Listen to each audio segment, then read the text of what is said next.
यो भिडियोमा हामी भेरिएबल्स र डेटा टाइप्सको बारेमा हेर्न गइरहेका छौँ। यो भेरिएबल र डेटा टाइप भन्ने चाहिँ प्रोग्रामिङ ल्याङ्ग्वेज सिक्दै गर्दा एकैचोटि तपाईँले बुझ्दै जानुपर्ने हुन्छ, किनभने भेरिएबल र डेटा टाइप सँगसँगै आइरहेको हुन्छ।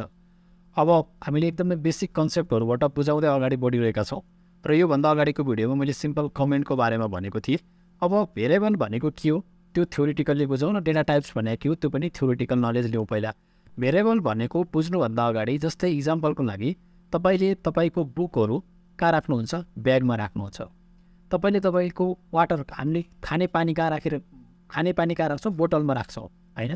तपाईँको किचनमा गएर हेर्नुभयो भने तपाईँको चिनी राख्ने ठाउँ छुट्टै छ, चिनी राख्ने बट्टा छुट्टै छ, नुन राख्ने बट्टा छुट्टै छ, होइन?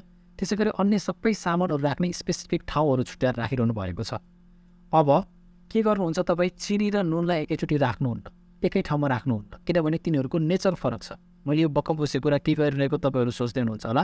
मैले भेरिएबलसँग रिलेटेड गर्न खोजेको हो। भेरिएबल भनेको पनि एक्ज्याक्टली के हो त्यहीसँग रिलेट गरेर तपाईँले कम्पेयर गरेर भन्न सक्नुहुन्छ। यो पनि एउटा कन्टेनर हो जसले भ्यालुहरूलाई स्टोर गरेर राख्ने काम गर्छ। भ्यालुहरूलाई टेम्पोररी, है, क्षणिकको लागि भनौँ न, क्षणिकको लागि भेरिएबलले भ्यालुहरूलाई स्टोर गरेर राख्ने काम गर्छ। तर भेरिएबलमा राख्दाखेरि, कुनै पनि भ्यालु राख्दाखेरि त्यसको नेचर अनुसार पर्टिकुलर हामीले के गर्नुपर्ने हुन्छ? डेटा टाइप पनि छुट्याउनु पर्ने हुन्छ।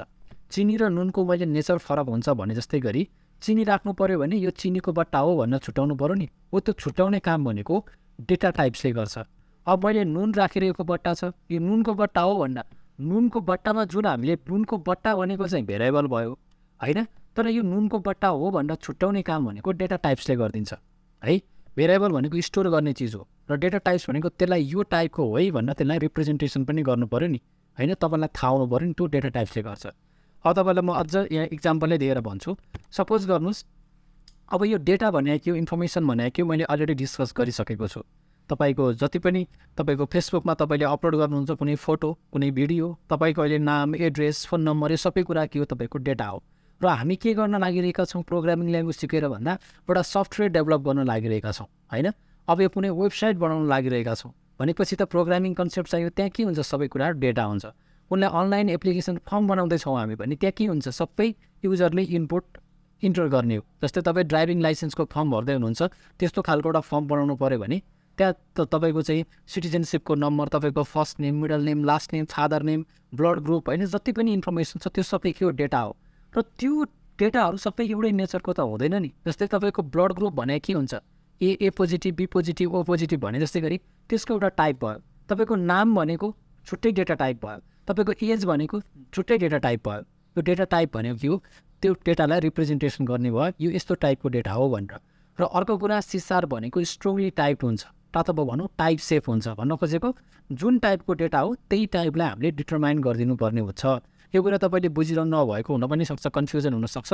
यसको बारेमा तपाईँलाई इक्जाम्पल दिँदै जाँदाखेरि तपाईँ क्लियर हुँदै जानुहुन्छ। सबैभन्दा पहिला यो भेरिएबल र डेटा टाइपले मैले एकैचोटि सिकाइरहेको छु। सबभन्दा पहिला म तपाईँलाई के गर्छु भने यहाँ मेरो एउटा मैले डेटा भनेर लेखेँ। मैले सपोज मेरो डेटा भनेको, अथवा डेटा, ओके, डेटा नै लेख्छु म, डेटा इक्वल्स टु लेखेँ मैले। अब डेटा इक्वल्स टु लेख्दाखेरि मैले यहाँ कुनै पनि भ्यालु लगेर राखिदिन सक्छु, होइन? अब मैले यहाँ डेटा इक्वल्स टु लगेर राख्दाखेरि मैले यहाँ सपोज गर्नुहोस् 5 लेखेँ, सपोज 5 लेखेँ, यहाँ मैले यसरी सेमिकोलन लगाइदिएँ। अब यहाँनिर तपाईँले के कुरा बुझ्नु पऱ्यो भने यो 5 मैले जुन लेखिरहेको छु यो 5 भनेको मेरो डेटा हो।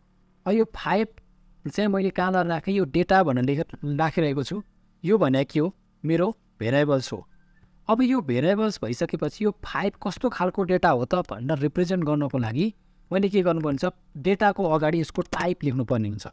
अब मैले के गरेँ? इन्ट डेटा इक्वल्स टु 5 गरेर लेख्थेँ मैले। अब यो इरर हटिसकेको छ र लास्टमा मैले सेमिकोलन भनेको यहाँसम्म चाहिँ मेरो यहाँबाट टर्मिनेट गर्ने, अर्को लाइनमा जा भनेर मैले प्रोग्राममा भन्नुपर्ने हुन्छ। मैले यो सेमिकोलन हटाएँ भने इरर आउँछ, है? त्यस कारणले मैले सेमिकोलन लास्टमा राख्ने। र यो डेटाको तल यो जुन आइरहेको चाहिँ सजेसन हो। मैले डिक्लियर गरेँ भन्छ यसलाई, मैले डिक्लियर गरेँ तर यसको युज गरेको छैन, त्यस कारणले गर्दा यहाँ सजेसन आइरहेको छ। अब यहाँबाट तपाईँले के कुरा बुझ्न सक्नुहुन्छ भने यो अगाडिको इन्ट भनेको के हो? डेटा टाइप्स हो। यो डेटा भनेको के हो? यो भेरिएबल हो जसले भ्यालुलाई स्टोर गरिरहेको छ, कन्टेनरमा लगेर राखिरहेको छ। 5 भनेको मेरो एक्चुअल डेटा भयो। अब यो मेमोरी ब्लकमा पनि के हुन्छ?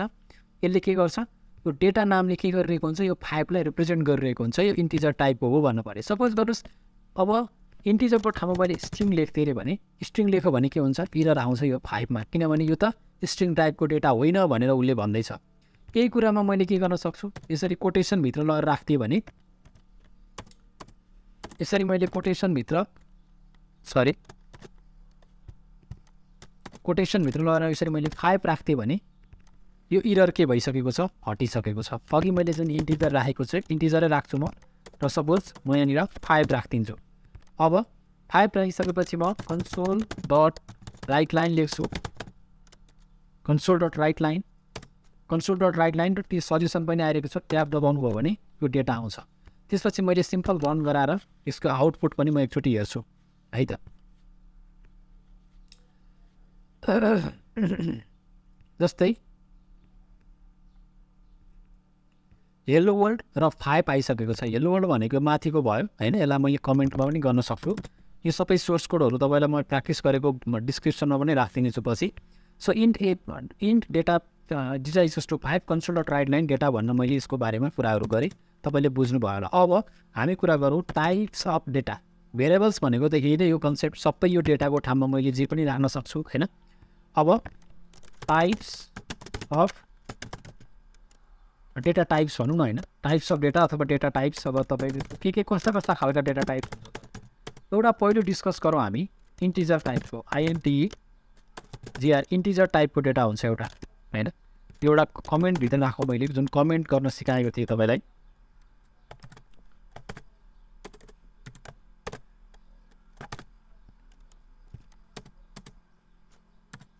कमेन्ट गर्न सिकाएको थिएँ। एउटा भनेको इन्टिजर टाइपको डेटा हुन्छ, र यो इन्टिजर टाइपको डेटाले चाहिँ तपाईँलाई यसले चाहिँ स्पेस कति लिन्छ भन्ने कुरा हुन्छ, त्यसको बारेमा पनि तपाईँले बुझ्नुपर्ने हुनसक्छ। जस्तो मैले यसको सिन्ट्याक्स कस्तो हुनसक्छ भने इन्ट ए इक्वल्स टु, तपाईँले इन्टिजर टाइपको डेटा हो होइन, इन्ट ए भन्न सक्नुहुन्छ। यसले चाहिँ कति लिन्छ, स्पेस कति लिन्छ भन्दा यसले 4 बाइट लिन्छ है, यसले 4 बाइट लिन्छ।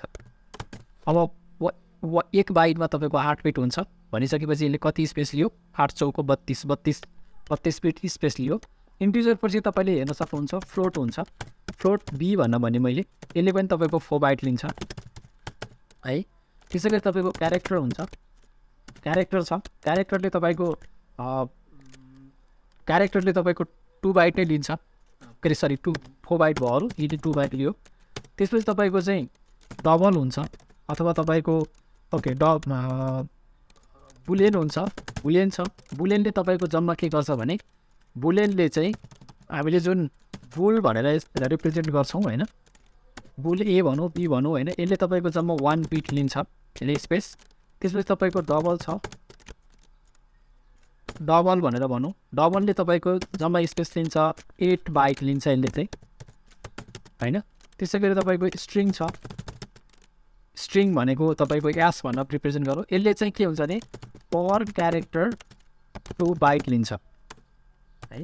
पर क्यारेक्टर तपाईँको के हुन्छ 2 बाइट लिन्छ। अब राम भन्ने छ भने आरले 2 क्यारेक्टर, एले 2 क्यारेक्टर र एमले 2 क्यारेक्टर त्यसरी लिन्छ। यो भनेको तपाईँको यसको टाइप भयो। त्यसै गरी तपाईँको लङ पनि हुन्छ, एउटा लङ हुन्छ है, लङले तपाईँको 8 बाइट नै लिन्छ, 8 बाइट नै लिन्छ। यो भनेको C# भएको डेटा टाइप्सहरू भयो। यसको बारेमा हामीले फर्दर डिस्कस गर्न सक्छौँ र तपाईँले भ्यालुहरू कसरी राख्ने भन्ने कुरा भइ नै हाल्छ। यसको बारेमा तपाईँले कुनै अब स्ट्रिङको टाइप तपाईँले राम लेख्नु पऱ्यो भने तपाईँले के गर्न सक्नुहुन्छ, simple string A equals to Ram लेख्न सक्नुहुन्छ होइन, राम लेख्न सक्नुहुन्छ। राम जस्तो डेटा चाहियो भने तपाईँले यसरी राख्न सक्नुहुन्छ। तपाईँले क्यारेक्टर मात्र चाहिन्छ भने क्यारेक्टर सी इक्वल्स टु, तपाईँको डेटा टाइप्सको नाम पनि तपाईँले राम्रोसँग दिन सक्नुहुन्छ, ए भनेर तपाईँले दिन सक्नुहुन्छ। त्यसै गरी तपाईँलाई डबल चाहियो भने डबल टी इक्वल्स टु तपाईँले 5.4 यसरी रिप्रेजेन्ट गर्न सक्नुहुन्छ होइन। त्यसै गरी तपाईँलाई फ्लोटको भ्यालु चाहियो, फ्लोटलाई रिप्रेजेन्ट गर्न सक्नुहुन्छ 5.1, लास्टमा हामीले आफै रिप्रेजेन्ट गर्नुपर्ने हुन्छ फ्लोटलाई रिप्रेजेन्ट गर्दाखेरि। त्यसै गरी तपाईँको स्ट्रिङ भयो, क्यारेक्टर भयो, डबल भयो, लङ हुनसक्छ, क्याल इक्वल्स टु कुनै नम्बर तपाईँले दिन सक्नुहुन्छ होइन रिप्रेजेन्ट गर्नको लागि। त्यसै गरी तपाईँको चाहिँ क्यारेक्टर भयो, स्ट्रिङ पनि भयो, इन्टिजर पनि भयो होइन, फ्लोटिङ पनि भयो, क्यारेक्टर भयो, बुलियन भयो। बुलियनको कुरा बुल भनेर तपाईँले बी इस्कस टु अब तपाईँले ट्रु फल्स रिप्रेजेन्ट गर्न सक्नुहुन्छ होइन, कुनै भ्यालु दिन सक्नुहुन्छ। यसमा पनि रिप्रेजेन्टेसन गर्नको लागि बुल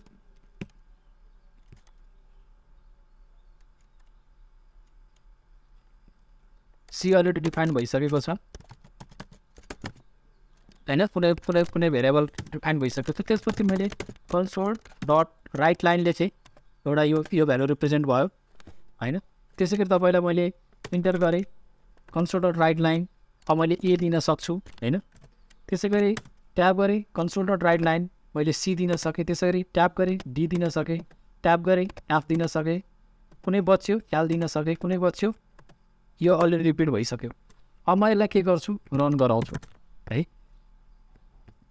रन गराउँछु र यसको म आउटपुट हेर्छु। डिफ्रेन्ट टाइप्सको डेटालाई हामीले कसरी रन गराउन सक्छौँ भन्ने कुरा तपाईँले देख्न सक्नुहुन्छ। सुरुमा हाम्रो 5 आयो, 5 भनेको हामीले सुरुमा मैले बुलियन यो प्रिन्ट गरिरहेको थिएँ।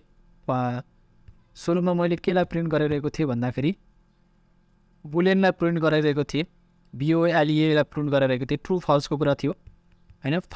5 भनेको माथिको कुरा भयो होइन, यो माथिको कताबाट आइरहेको छ, यो 5 भनेको चाहिँ हाम्रो